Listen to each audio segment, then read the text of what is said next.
So first, there are a lot of questions in that. I believe that success in any practice, whether it's my practice or anybody's practice, comes into some very fundamental truths.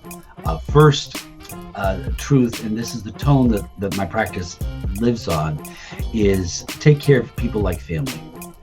If you looked at every person that you're serving as though they were your brother or sister, your mom or your dad, your grandma, your grandpa, your own child, and you make decisions about what you would do for that person, not based upon what you were told by some regulatory agency or what the laws say you do, but how do I care for that person as a human being and somebody I cared about and loved? That if we ground ourselves and to recognize that we are people caring for people, that you will never make a wrong decision. The fundamental ethic that drives everything within my life and within my practice, as I look at people as though they are my own flesh and blood, my own family.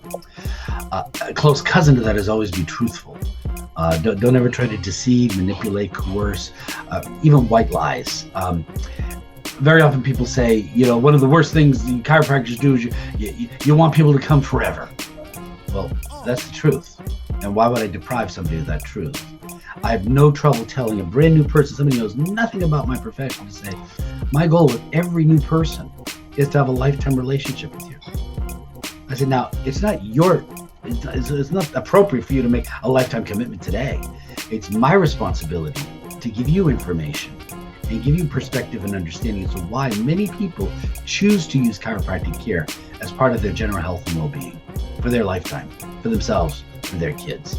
So I believe in being totally transparent and truthful with everything that we do. The other fundamental value that we hold true within my practice is to make this idea of vertebral subluxation, the unique phenomena that we address, very real for a person. So throughout the initial visit, subsequent visits, workshops that we do for patients, the conversations we have when they come in to get their spine checked, is to continually build the reality of this phenomena that we refer to as a vertebral subluxation. A vertebral subluxation are misalignments of the spine that interrupt the communication between the brain and the body and the body and the brain. And those subluxations are what we are addressing.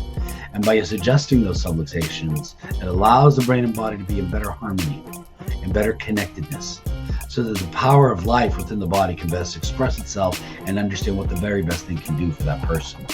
So make the concept of subluxation real for somebody, and in that same vein, that the focus isn't as much on the symptom, the back pain, the headache, the colitis, the bedwetting, the learning disability, but is to allow a spine to be free of nerve interference, free of vertebral subluxation, so the body can best care for all of its conditions as well as possible.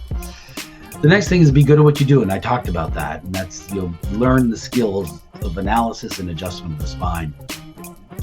And we pride ourselves in offering a state-of-the-art, cutting-edge technology in terms of being able to do that. And then to work hard, to just get up every day and work hard. I work harder today than I have in 37 years, 38 years of practice, and I love what I do. So I believe that's the feel of what underpins, or not underpins, that's the foundation of how I live, my wife and I live our lives, and the service that we offer to the community. There are many layers to that in terms of communication, in terms of offering a fee system that makes it affordable for people to stay under regular care, in terms of procedures that allow efficiency of the adjustment and the flow within the office, that my team is totally trained in that. But that's the general picture of it. In terms of practicing with my spouse, there isn't anybody else I'd rather be with all day long. Patty is an outstanding chiropractor, amazing communicator, the love of my life, mother of my kids, and as with any relationship, the way that you grow in relationship is to be totally honest, open, and in integrity with all of your communications and actions with one another. Just saying an open communication with your spouse is the only way that relationship ever works, but particularly if you're going to be working together. I get asked all the time, because couples very often consult Patty and I and says, how do you practice together, and how did you do it so long that you didn't kill each other? So my answer is always, don't ever have any hidden agenda. Put all the cards on the table, always communicate, stay open with one another, work on your relationship all the time, and create clear boundaries. And I think this is the big area of communication. I'm real good at handling the organizational business systems in the office. So I became the fall guy, if you will, for all things business related in the practice. And Patty was the nurturer.